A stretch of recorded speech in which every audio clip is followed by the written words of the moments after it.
ایک کویسچن کسی نے کیا ہے کہ بعض کمپنیاں ایسی ہوتی ہیں جو شروع میں کہتی ہیں کہ آپ رجسٹریشن کروائیں،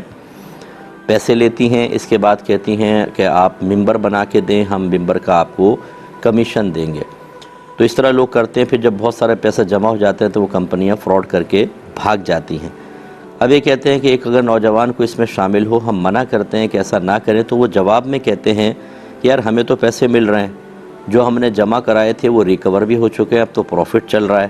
اگر یہ بالفرض فراڈ بھی ہے تو کیا ہوا، ہمیں تو فائدہ ہی ہو رہا ہے، کیا حکم شرع ہوگا؟ دیکھیں، پہلی بات تو یہ کہ ہمارا مذہب اسلام ہر ایسے کام میں انوالومنٹ کو منع کرتا ہے، اور خصوصاً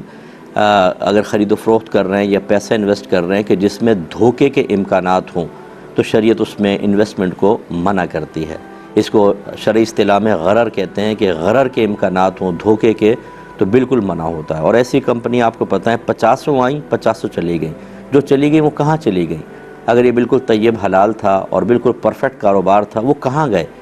کروڑوں روپے لے کے بھاگ جاتے ہیں۔ اب اس نوجوان کا کہنا بالکل غلط ہے کہ یا شیخ اپنی دیکھ، آپ جن کو ممبر بنا کے آپ نے تو رقم لے کے نکل گئے، لیکن آپ دوسروں کو بیچاروں کو پھنسوا دیتے ہیں۔ بعض اوقات وہ اتنے ٹیلنٹڈ نہیں ہوتے کہ مزید ممبر بنائیں، ان کی رقم بھی جاتی ہے اور بیچارے وہ لاس کا شکار ہو جاتے ہیں۔ تو ایسا ہرگز نہ کریں، اور یاد رکھیں کہ اس طریقے سے اگر کسی کو نقصان کا شکار کروا کے، جبکہ غالب گمان یہ تھا کہ نقصان ہو جائے گا، تو پھر آخرت کی گرفت کے لیے تیار رہیں۔